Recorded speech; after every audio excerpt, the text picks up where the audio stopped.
Benny had the break he'd been looking for. In the 1950s, television was the new medium. Now his dream of becoming a star was back on track. You're watching Benny Hill, part of TV Funny Men Week on Biography.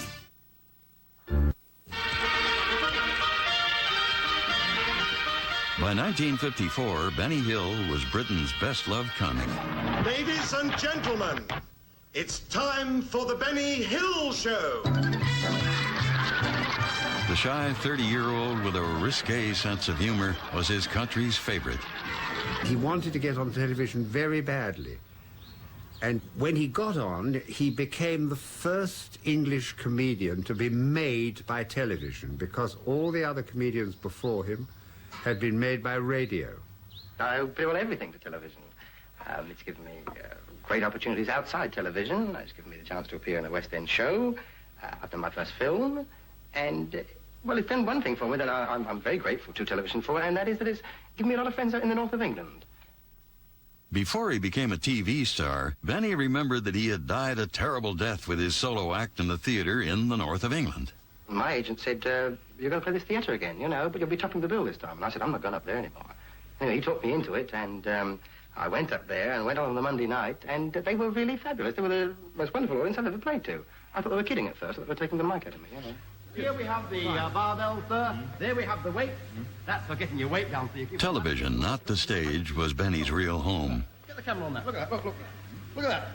Is it off? Yes. Cool. Oh, you can't... His characters, like Fred Scuttle, sprang to life. All the subtleties that had been lost in the theater from the fourth row back were picked up by the camera. The chest expander. I told you to wear a vest when you use these, didn't I? I think his tradition, you know, was more American than English. I think he followed in the tradition of American burlesque. As you can see, Benjamin's wearing the new broad-shouldered look. He was very unusual as a comedian, even in those days, you know, because he wasn't the ordinary stand-up comedian with the jokes. It's an all-purpose jacket, suitable for the smoker, or equally suitable for the non-smoker.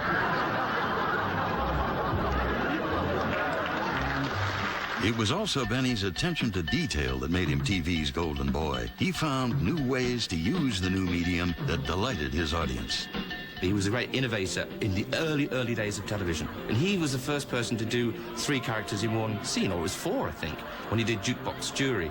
And he knew you could do it on a split screen, because he knew if you filmed it, you could, in those days, put a bit of card over it, film it, put a bit of card, and then put the whole thing together. So there were 4 Bennys on a screen.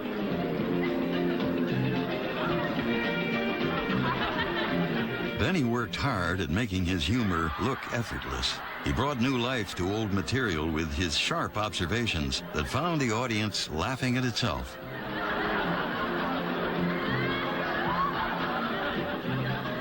Would you describe yourself as an angry young man?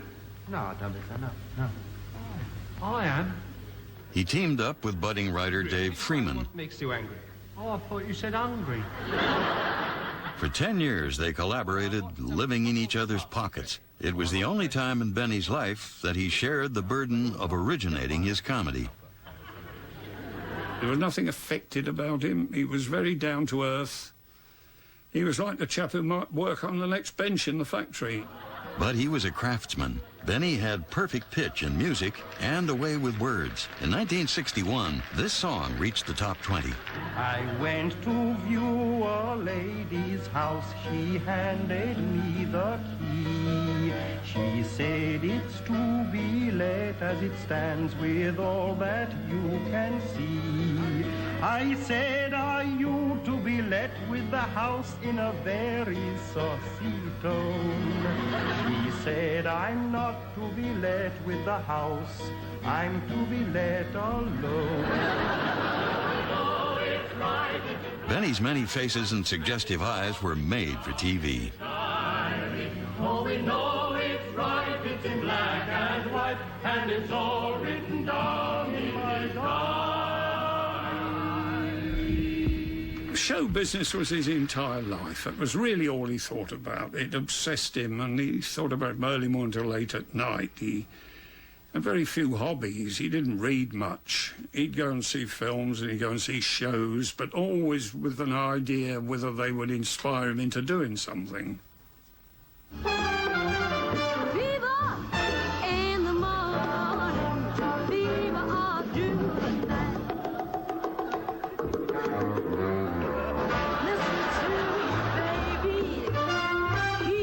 The gorgeous women from his childhood dream were on the screen to see, but lucky in life did not mean lucky in love.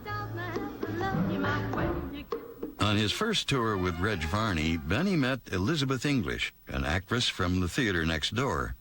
She remembers him, he had beautiful hair, thick blonde hair, and lots of scripts, always under his arm, piles and piles of scripts.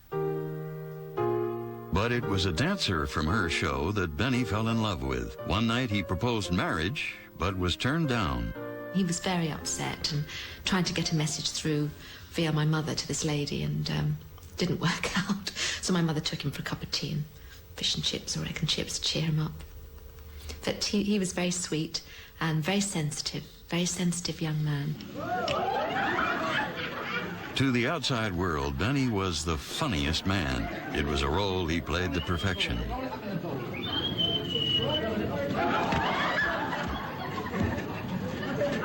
Turning out to promote his first movie, which was followed by 5 more, he delighted his fans.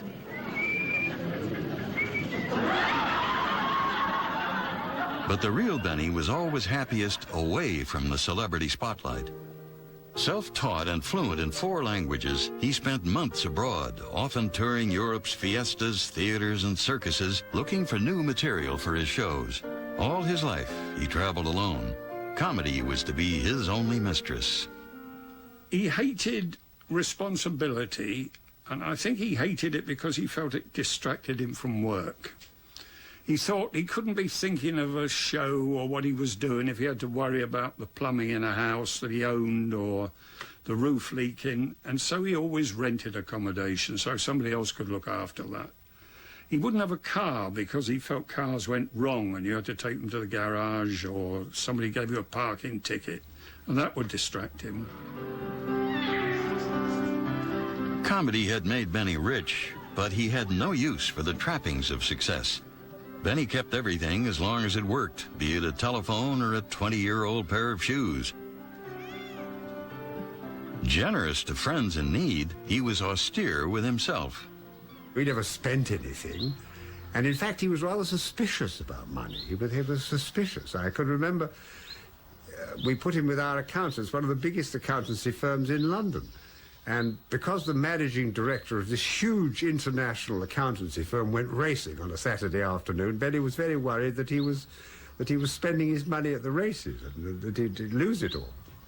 His idea of money had frozen around about 1950, so that he thought to pay £1 for a tin of salmon was exorbitant. But to give £500 to somebody who was in trouble didn't exist, you know. He didn't think above about £10 a week. That was a different form of currency. He lived in a sort of dual state of currency. In 1969, Benny signed a deal with Thames Television, which was to bring him more money and fame than he had ever dreamt of.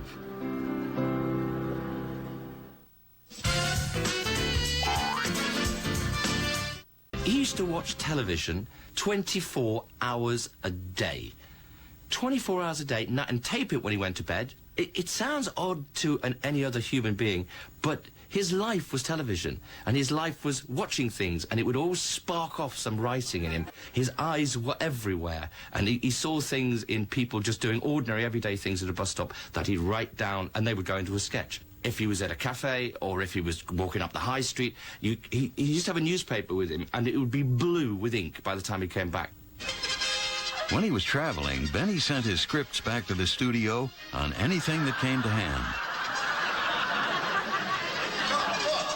You know, one of those bits of cardboard you get when you get your shirt back from the cleaners or whatever? And this arrived in an envelope from Madrid or somewhere like this.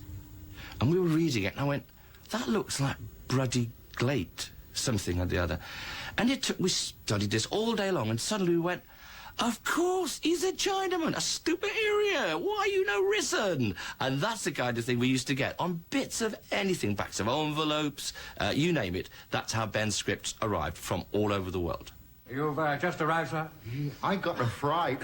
How did you get a fright? With a fright ticket. A flight? Yes. It was a miracle. What was the miracle? When we take off, it was a miracle. You took off from a miracle? United States of America. America? Yeah. Bloody trick. His shows took 3 months to rehearse and record at Thames Television's Riverside Studios. Benny originated everything from the size and color of the props to the tunes he would hum note by note for his musical director to transcribe. Benny was a perfectionist to the point of not being a very likable person, because he was so concerned about the props and the costumes and the scenery and everything that he never lost his temper. But he used to get very tense, and he would hum, and pick his nails, always picking his nails and humming, and he always used to hum, if it takes forever. Always shy of strangers, Benny formed a trusted troupe of players. Henry McGee, Bob Todd, Jackie Wright were his unlikely leading men, and there were lots of glamorous girls. If he was rehearsing something in the big studio #1, and somebody would come and sit in the audience, and they'd be in his eye line, and he didn't know who they were, he'd have to stop the rehearsal and go up to whoever it was, someone from accounts or something had come down to watch, and have to apologise and say, I'm terribly sorry, please forgive me, but I really can't do this. If you're actually in my eye line. He couldn't bear anyone actually being in the studio that he didn't know. So the cameramen, the wardrobe crew, everybody became like a family to him, that he could do anything, he could try anything out of in front of them because he knew them.